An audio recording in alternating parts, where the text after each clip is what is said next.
Good afternoon. My Alliance colleagues and I have just concluded our latest round of consultations on the full range of issues facing us.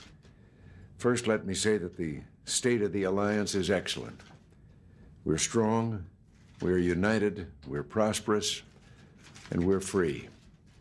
This is the second full-fledged Alliance summit that I've attended. Some of my colleagues and I also met here following my first meeting with Mr. Gorbachev. So, while this is a special occasion, it is also only one element of the much larger pattern of close and continuous consultations that is a fundamental reason for the success of this alliance. NATO will soon begin its 5th decade.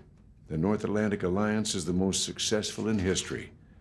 While other alliances have been formed to win wars, our fundamental purpose is to prevent war while preserving and extending the frontiers of freedom. The INF Treaty is the most recent NATO success. My colleagues and I are all justifiably proud of that achievement. It was the direct result of our steadfastness and persistence in carrying out the two-track decision that we made as an alliance over 8 years ago. It goes without saying that our allies support this treaty, and every leader solidly reaffirmed its value to the security concerns of the alliance. So now our focus turns on meeting the challenges of the future.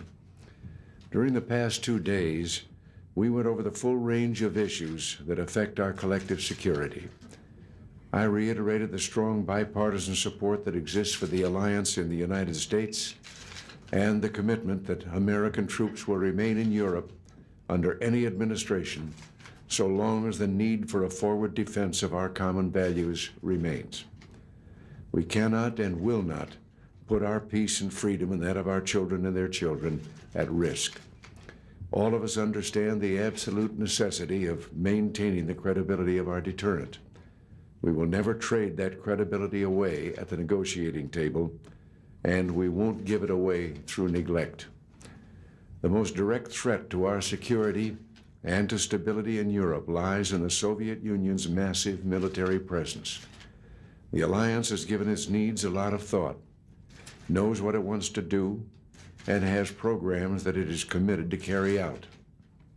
And there's no doubt the alliance stands on strength and unity.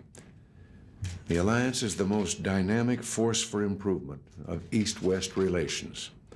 From our meetings here, our commitment is to move forward to meet our defense requirements while continuing discussions on our 4-part agenda with the new Soviet leadership. The alliance has agreed on its arms control priorities and is ready to get down to business. NATO fully supports my effort to negotiate deep reductions in strategic weapons.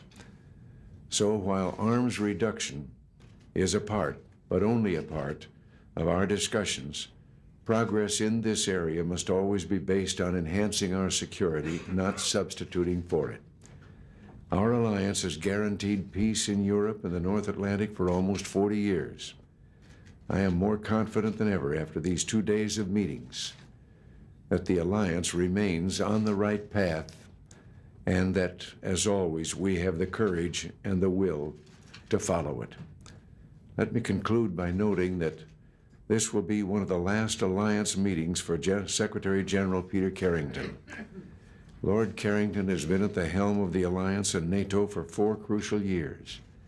He has steered this ship of 16 states with a steadiness that has earned our unbounded admiration. I'm sure that I speak for all my colleagues in expressing our heartfelt thanks to Lord Carrington and our best wishes to Dr. Manfred Werner, whose strong hand will soon be at the helm.